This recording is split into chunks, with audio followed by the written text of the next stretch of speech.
Meu querido e amado irmão, minha querida e amada irmã, que a graça e a paz do Senhor Jesus esteja com você, com a sua família e com a sua vida. Eu quero meditar com você neste momento no texto bíblico que se encontra no segundo livro de Crônicas. Segunda Crônicas, ou segundo livro de Crônicas, no capítulo 15, versos 8 e verso 9. A palavra do Senhor diz assim: Ouvindo, pois, Asa estas palavras e a profecia do profeta, filho de Obed, cobrou ânimo e lançou as abominações fora de toda a terra de Judá e de Benjamim, como também das cidades que tomara na região montanhosa de Efraim. E renovou o altar do Senhor que estava diante do pórtico do Senhor. Congregou todo o povo de Judá, ou todo Judá e Benjamim, e também os de Efraim, Manassés e Simeão, que moravam no seu meio, porque muitos de Israel desertaram para ele, vendo que o Senhor seu Deus era com ele. Asa tinha tido, neste período da sua vida, do seu reinado, uma grande vitória que o Senhor havia dado a ele sobre Zerá, o etíope, uma grande vitória.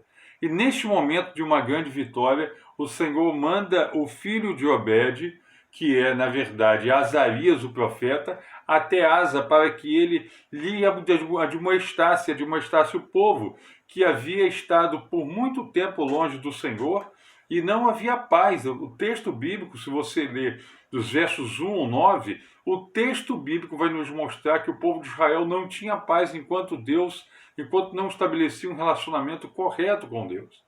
E nesse sentido, Asa se sente tocado o seu coração pelas palavras do profeta Azarias, e neste momento Asa resolve fazer algumas reformas do meio do povo, na sua vida, na vida do povo. Eu gostaria de meditar com você sobre algumas dessas reformas que Asa fez. A primeira reforma que nós gostaríamos de meditar neste momento, a primeira lição que vamos extrair daqui, está no verso 8, na primeira parte do verso 8. Diz assim a palavra de Deus: E lançou as abominações fora de toda a terra de Judá e de Benjamim, como também das cidades que tomaram a região montanhosa de Efraim. Até aí. Meus irmãos, a primeira coisa que Asa vai lançar fora são os ídolos da terra. Nós sabemos na época o baalismo, o Baal fenício, o Baal cananeu, quantos deuses falsos eram postos para tentar de alguma forma competir com o Senhor. E parece que o povo dava lugar a esses deuses e deixava Deus de lado, o Deus Todo-Poderoso, Javé, o Deus Todo-Poderoso de lado. Eram imagens que queriam tomar o lugar de Deus.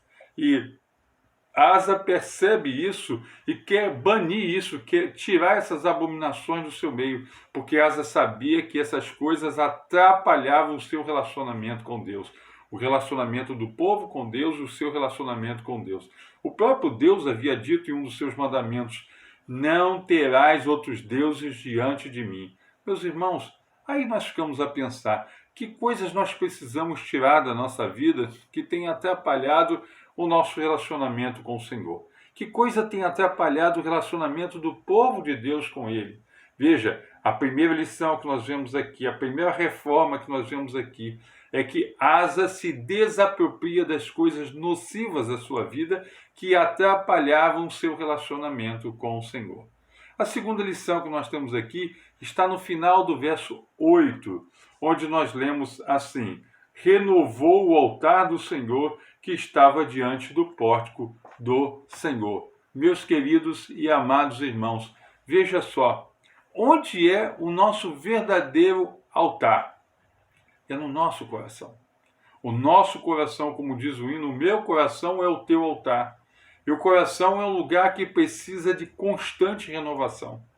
Nós não vamos hoje, depois que Jesus morreu, depois que ele foi entregue como oferta cabal diante de Deus, procurar um altar para renovar, um altar físico, mas o altar do nosso coração. Ali é onde nós oferecemos o nosso culto ao Senhor. A Bíblia diz que o coração do homem ele é enganoso e perverso.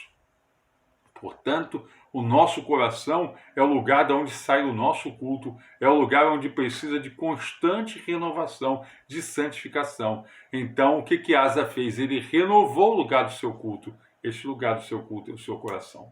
O seu coração, o meu coração, precisa de constante renovação diante do Senhor. Mas nós vemos aqui também que Asa procurou unir o povo de Deus.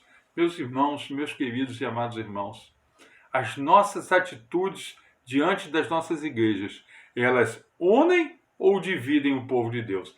Veja no verso 9 aqui o que nós lemos. A palavra de Deus nos diz assim: congregou todo Judá e Benjamim, e também os de Efraim, Manassés e Simeão, que moravam no seu meio, porque muitos de Israel desertaram para ele, vendo que o Senhor, seu Deus, era com ele.